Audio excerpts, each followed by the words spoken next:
this segment, we want to talk about the properties of multivariate normal distributions. These are probability distributions in m-dimensional space, where m is some arbitrary integer, and they generalize the one-dimensional Gaussian or normal distribution.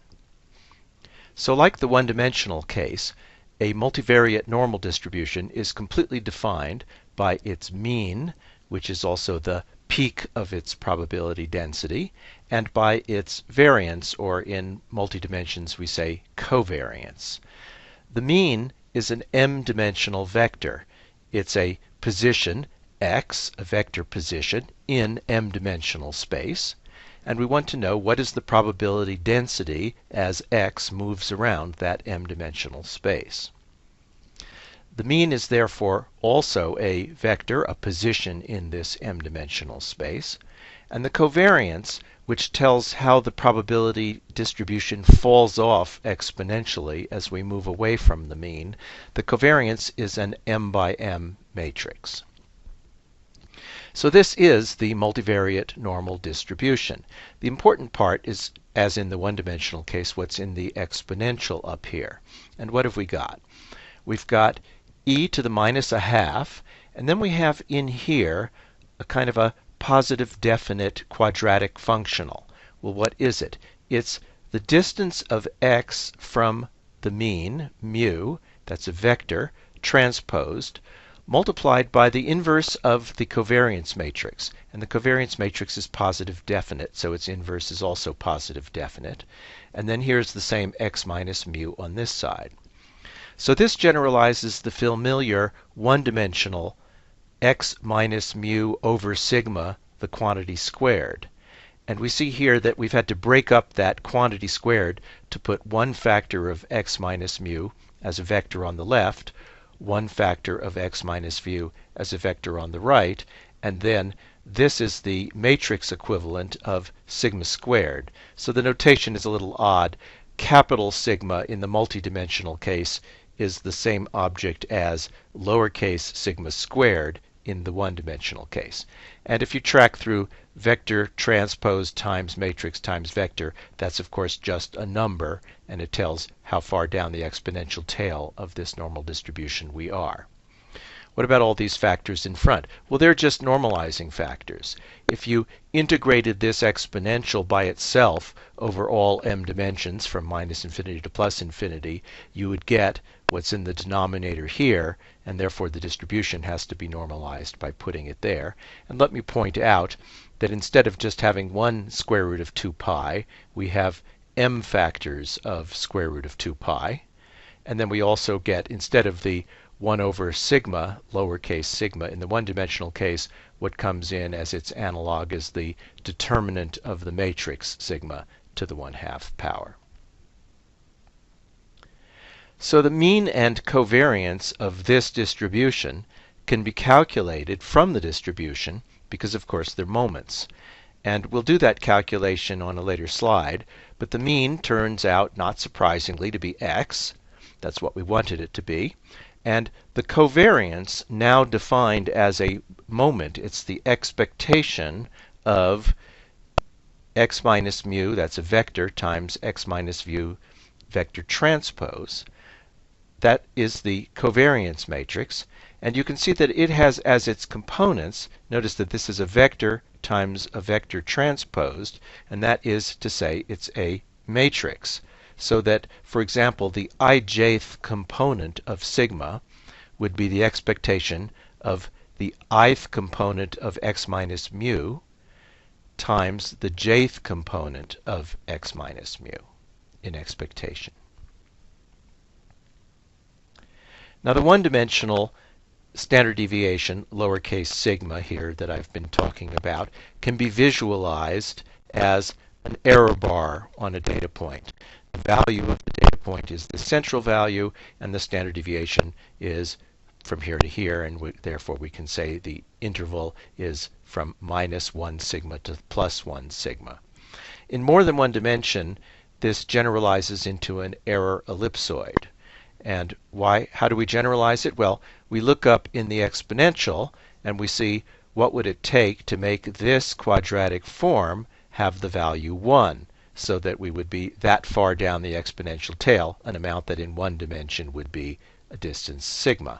So we set 1 equal to this quadratic form, and for a positive definite quadratic form, that's of course an ellipsoid in some high-dimensional space, trying to draw it here in 3 dimensions. Shouldn't we prove this? This means that I asserted that these moments were equal to these parameters, mu and sigma, in the distribution, and we need to go back and prove that. Suppose you have a bunch of vector data points x sub I. So each of these is a location in m-dimensional space. And you want to fit a multivariate normal distribution to that set of data. It turns out it's an easy, almost trivial thing to do, and it generalizes once again the one-dimensional case. You simply form the sample average position of your points in m-dimensional space, and that is an estimator of the mean. And you similarly form a sample average of this product, this tensor product.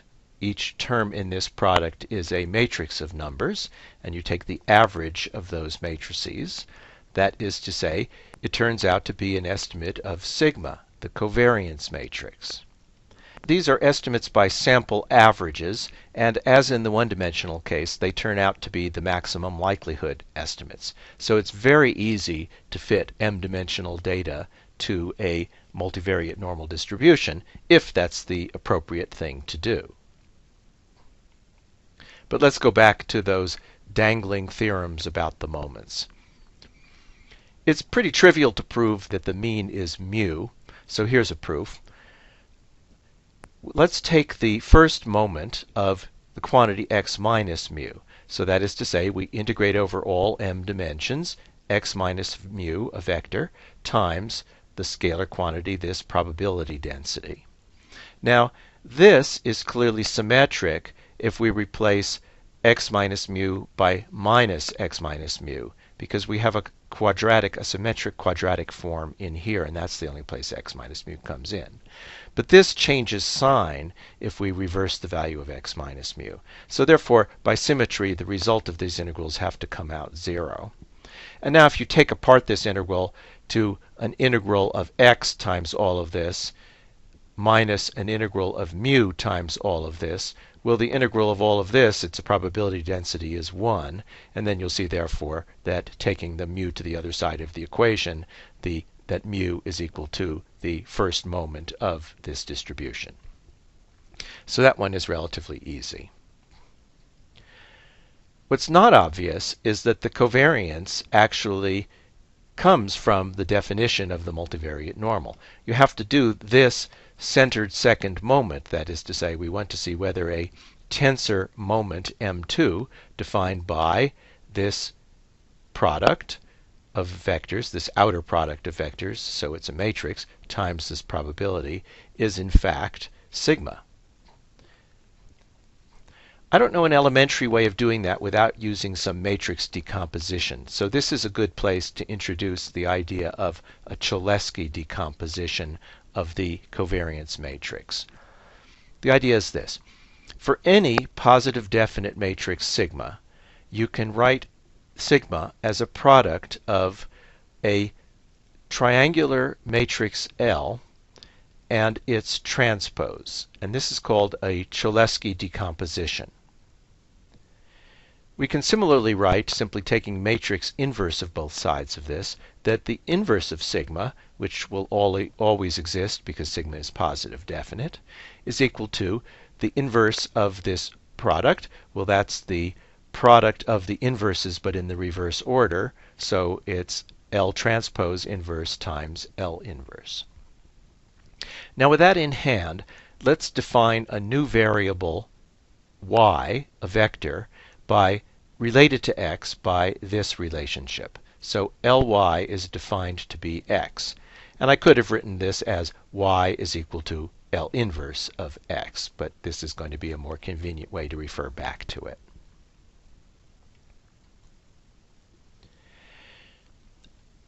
Now our multivariate normal distribution is a distribution P of the vector position x. So what is the probability density of the vector y, this newly defined thing? Well, that will be given by this equation, because this equation is the transformation law of probabilities. And what appears here, instead of simply a partial derivative, is the Jacobian determinant of the relationship between x and y. And if you think about it, that Jacobian determinant is just the matrix L. How could you see that? Well, you could go back up here and write this out explicitly, write out the matrix multiplication here as an explicit sum over components of y. And now take the jth derivative of the ith component of x, and you'll see you're just picking out the ijth component of L here when you do that. And therefore that's the matrix that's inside this determinant sign as the Jacobian determinant. So we can write this transformation law of probabilities with the Jacobian determinant here, and P of x is all the rest of this stuff. That's the multivariate normal distribution. But I've now substituted in every place that there was an x, I've substituted in a y, here we are, I've substituted in an ly. By the way, I should have mentioned we're going to set mu equal to 0 in this calculation for convenience. That's simply a translation of the whole density that you can take out before proving the theorem and then put in after you've proved it in essence. So we get this combinations of L's and Y's. This is the decomposition of sigma inverse. Here's an x on this side. And now we just use associativity of matrix multiplication and stare at this. And we see we have an L transpose times its inverse, and we have an L inverse times L, and those simply disappear. And then we have a Y transpose times Y, and that's simply the dot product of Y with itself. And you can see that this whole thing then reduces to a product of individual exponential factors. I should have said explicitly that this determinant of L cancels this square root determinant of sigma. How can I see that? Because if I take the determinant of both sides of this equation, I can see that the determinant of sigma is simply the square of the determinant of L. And this is the distribution of n independent univariate normal distributions, each component of the y's. So each component of the y's is its own normal distribution. And since they're independent, how can I see they're independent? Because the overall probability is simply the product of these individual probabilities. Since they're independent, they have no covariance with each other. They only have a variance with themselves, and so the covariance matrix of y is the identity matrix. So now I can calculate, finally, what I want to compute. I want to compute what is the expectation of this tensor moment of x's. Well, I put in x equals ly, and x transpose is y transpose L transpose. Now these are expectation brackets, so they act only on random variables, so they come inside the L's. Now I have the expectation of y with itself transposed, and that, as I mentioned, is the identity matrix, so that disappears. And now I have L transpose left, but that was sigma, and that's exactly what I wanted to prove. So I've proved that sigma, the parameter that occurs in the multivariate normal distribution, is also the covariance matrix as defined by the second moment of this tensor product. This might seem complicated, but I don't know an elementary proof, so I challenge you to find either on the web or in your own minds an elementary proof of this theorem. I don't think that there is one. Let's talk about some reduced dimension properties of multivariate normal distributions. Here's the same multivariate normal distribution that we've been talking about before.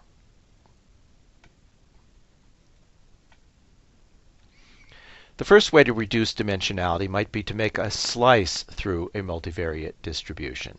That is to say, reduce its dimension by 1 by setting the values of one of its coordinates, or rather one linear combination of its coordinates, to a particular constraint. And that would, of course, define a slice through it. And the theorem is that any slice through this distribution is also multivariate normal. Now you may have to fix up the normalization in front of it, but the point is that a slice through an exponential of this quadratic form is also an exponential through a quadratic form. And that's called a constraint or a conditioning of the multivariate normal. But the second thing we could do is we could marginalize this distribution. That is to say, we can take the probability density that's extended out into m dimensions, and we can collapse it into m-1 dimensions, not by a slice, but by an integral perpendicular to the plane. So we would essentially sum up all the probability density. I'm trying to draw this arrow perpendicular to the red plane. We would sum up all that probability density into the density that we put at a point here. That would be, therefore, a one-dimensional integral over, in a certain direction, over this multivariate normal. And the theorem is that any projection like this also gives a multivariate normal distribution. Now there are elementary proofs of both of these. You don't have to do a matrix decomposition, so I'm going to leave them to you. You can prove both of these assertions essentially by completing the square in the exponential. Move factors around and add and subtract things to produce an exponential in only the reduced dimension that you're interested in, and then it'll be times an exponential in things that are in only the lost dimension or dimensions, and then that second exponential is either a constant in the case of the slice theorem, or it's the thing that you integrate over in the case of the projection theorem. Here's another topic. How do we generate random draws from a multivariate normal distribution? That is to say, multivariate normal deviates. And because we went through all of that stuff about Cholesky decomposition, it's actually pretty easy to explain how to do this. So we'll start with the covariance matrix of the multivariate normal we're interested in, and we'll decompose it into L times L transpose. I should have mentioned that all computer languages at a high level, MATLAB, Mathematica, numerical recipes, and so on, have simply a routine that you feed in a matrix sigma, and it gives you back a triangular matrix L.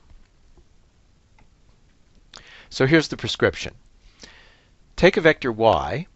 It's essentially the reverse of what we did before. Take a vector y and fill it with components that are independent draws from a one-dimensional normal distribution with zero mean and standard deviation or variance 1. Now transform your vector y by this affine transformation. Multiply it by the vector L that you got from your desired sigma and add the mean. And that's it. It turns out that these x's are now multivariate normal and with specified mean mu and covariance matrix sigma. How does that work out? Well, the mean is pretty obvious because the y's all have zero mean, and a linear transformation of y's will still have zero mean, and then we added back in the mean mu, so that's the easy one. But let's prove that we get the right covariance matrix out of this. The covariance matrix of the y's, that is to say the expectation of y times y transpose, is just the identity matrix, and that's because the y's were independent draws from normal 0, 1. But what's the covariance matrix that we're interested in? The covariance matrix of x minus mu, I should say the expectation of x minus mu times x minus mu transpose. Well, from this formula, x minus mu is just Ly, so here's an Ly and here's an Ly transpose, and by now you should be getting familiar with this. Expand this out, and this time you'll find that there's a YY transpose in the middle, and an L on the left and L transpose on the right. The expectation brackets apply only to random variables, so they move in here. This thing we just decided is the identity matrix, so we get LL transpose, and that's the desired sigma. Therefore, this prescription has reproduced the desired mean mu and covariance matrix sigma. Of course, this is built into high-level languages. MATLAB, for example, simply has a function, multivariate normal random, and you feed in a mu, and you feed in a matrix sigma, a vector mu and a matrix sigma, and it gives you back random draws from that distribution. Back to this proof, you might have noticed that we never used the fact that the y's were normally distributed. In other words, up here we could have filled the y's with anything that had zero mean and variance 1. I should say independent anythings, independent over the components, and this whole proof would have gone through.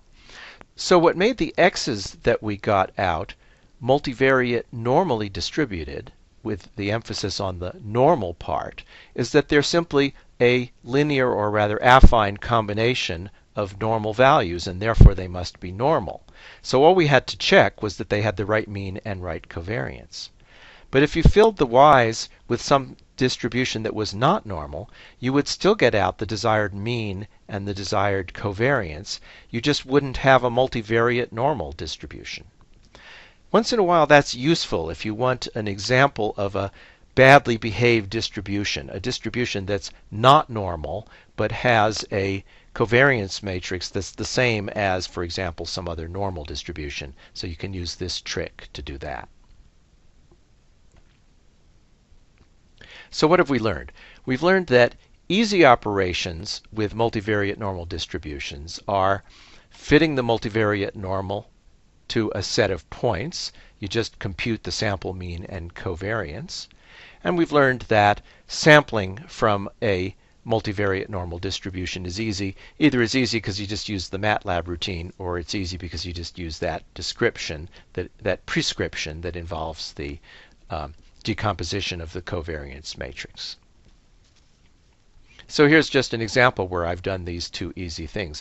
I've started with a data set that we'll come back to that's not multivariate normal, but I just want to see what happens if I fit it with a multivariate normal, and then I resample the same number of points from it.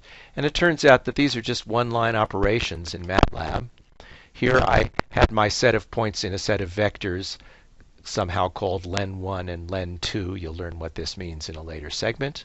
So I took mu to be the mean of these vectors, and I took sigma to be the covariance of these vectors, and those are just operations in MATLAB. Here's what it printed out. And then I made a sample of points that was sampling with that mu and that sigma 1,000 points to be the multivariate random distribution, and then I plotted here as those points being the red dots. So you can see pretty clearly why this distribution is not multivariate normal. We have a lot of red dots here and no blue crosses. One last Cholesky trick that I want to show you, and it's how to use this same decomposition to draw error ellipsoids.